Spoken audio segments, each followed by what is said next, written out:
Today we have another Porsche, and this time it's naked.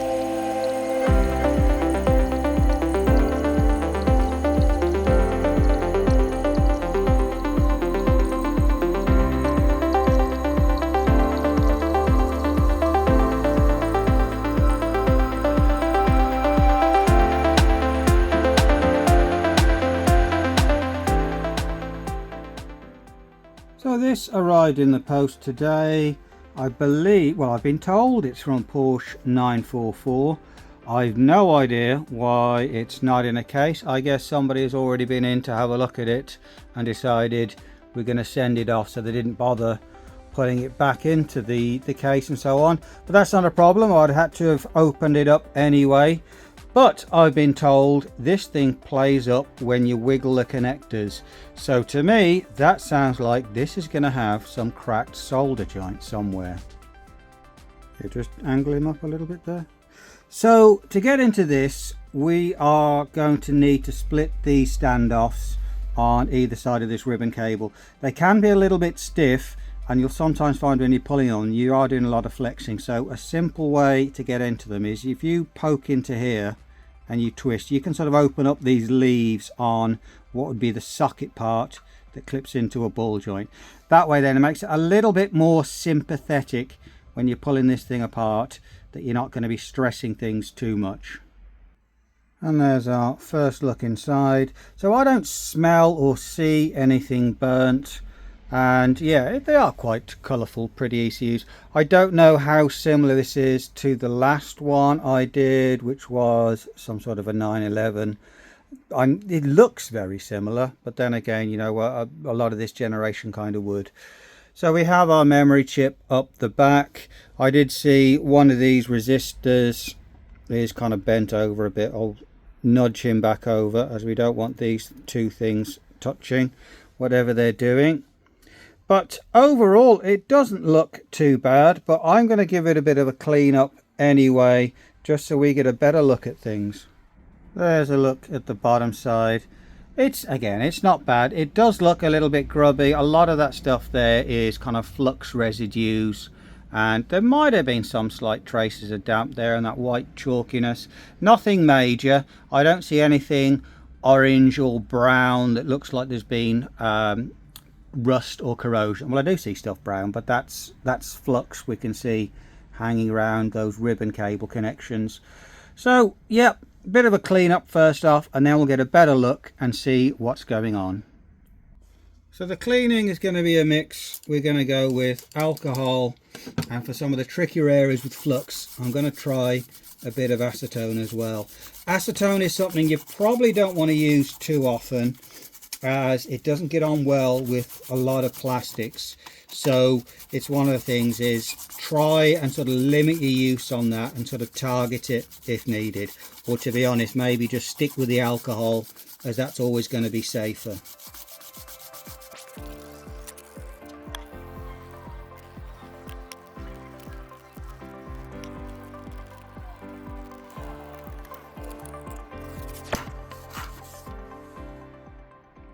And we are all cleaned up. So now we got nice and clean, we can have a bit of a closer look at some of the bits and pieces inside. So let me see, we've got to bend this fella back a little bit to straighten him up. There we go, he ain't touching anymore. So nothing really stands out in terms of burns or damage on this kind of stuff, but at least we get to have a quick check over everything on the inside. So we can see again we have that curious little switch for selecting maps over here. That's going to be our processor. The big chip says Siemens on it. We do see Intel underneath, so I think that's one of these. It might be 8081 processor or 8085 type of processor. There's our memory chip, and we can see that is a 2732, so that's a 32 kilobit, I think it's kilobit rather than kilobyte, size memory chip. And in fact, you know what, let's have a look inside this chip and I'll show you the data that you find inside of them. So a 2732, maybe not 27C32. I guess it doesn't have the C in the middle of the name of this. But there it is, it comes up. 24 pin chip. They're fairly small. You don't come across 24 pin chips very often. And there we have some of the data inside. Now this is all showing in hex and ASCII. I think maybe if I find something that shows me in decimal, we might give a bit more of a clue. I don't see any part numbers in there, but I'm going to have a look now with a different analyzer, a different hex editor, and see if that can show it in decimal. So I did have a check through, and we don't have any Bosch part numbers, but I can show you some stuff. So this is an advanced map. You can tell the advanced maps as they start high and fade low to the other side, with the lowest spot over here. And also we can see, because it's a Bosch one, the Bosch ones quite handily have sizes and axis data right at the top.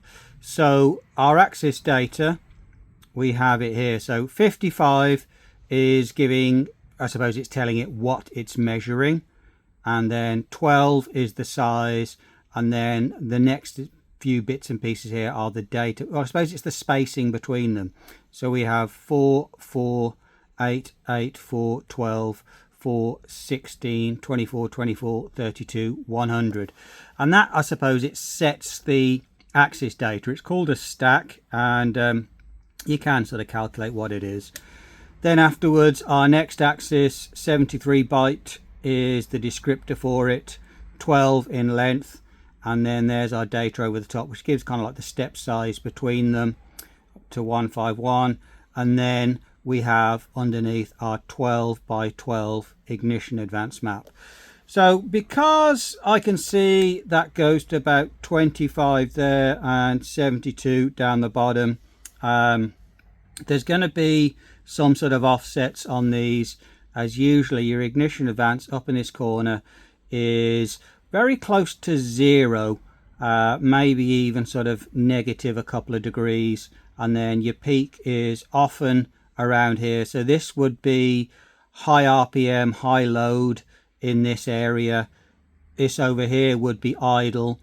So this is quite often some of the highest advance is over here when there isn't, this was the engine isn't revving up very high. There's not a lot of air coming in, so you can have the advance up fairly high. Down here, this is an area where it's never really into. This is sort of under deceleration. So when you floor it, you're going to go up over this kind of a curve, and then when you decelerate, you're going to go over that way, and you're going to sort of follow a bit of a path. So accelerate over here on a curve down to that bottom corner, decelerate over there on a curve, and then return back up to there. But anyway, we're not doing tuning on this kind of thing, and I don't know too much about them. I don't know how to correct the checksum on this kind of stuff, but that's how you would recognize, for example, an ignition advance map. So that's enough of brain surgery right now. Let's get back to the job at hand, which is looking out for cracked solder joints. As again, if you wiggle something and it makes a difference, that suggests that something is going to be loose. So it's not going to be on this side. You're not really going to see anything on this side. This is, I suppose, where all of the components are. If anywhere, it's going to be on this other side. So let's flip him over, and it'll be on one of these kind of joints. So what we'll mainly be focusing on is anything big that has a component on there which has a bit of mass to it, and that can sort of pick up vibrations and flexing and then start causing cracking. So for example, these little guys there, that's going to be on transistors that are bolted onto this heatsink. So that's the kind of thing. We'll have a closer look into those. We have our big, in fact, there it is. In fact, that is exactly it. The big transistor at the back that does the coil, that's the one that we fixed on the last ECU, and that is going to be a couple of cracks. So if I can poke into it, where are we? There we are. There's a ring around that one, and I can also see a bit of a ring around that one as well. So there at least is a couple of cracks, and we will have to go over the rest of these other ones. Our pin contacts, so let's move over here. these are all of the pin contacts coming in from the ECU plug, and they're looking pretty good, so I don't see anything there. We will get a closer look in a minute. There's some 3 big legs, they kind of seem okay, and in fact that's going to be another one as well. So let me grab that little screwdriver again. That guy, so see that little ring around him? That looks like it's another crack joint for whatever it is sitting on the other side of this. Anyway, let's zoom in and get a closer look. So certainly, yeah, we have 3 crack joints. So there is our top one, see the ring around him. Middle one is a little bit trickier to see, but it is in there. And again, our third one. So all 3 of those joints have cracks, so I'll need to resolder those. And let's have a look at that other leg as well. And that was that guy. Let me see if I can find, where are my tweezers? There they are. This little guy here. So there's a ring around there. It's hard to see with the angle because we're looking sort of directly down on the top, but from the side it's a bit clearer. So that's another one. So I'm going to have a check over other bits and pieces, as quite often you just can't see them with your with the naked eye. And this one here might be another suspect too. Where's my tweezers? There he is. Let's flip him around. There's a little bit of a ring around on that side. In fact, that might actually just been a bit of fluff. So maybe not. Yeah, that in fact might have been just a bit of dirt. So there are 4 definites. That false alarm wasn't really a bit of an issue, but I'm going to go through now and just going to resolder anything looking fairly big and hefty. So let's get some flux on it and get the iron warmed up.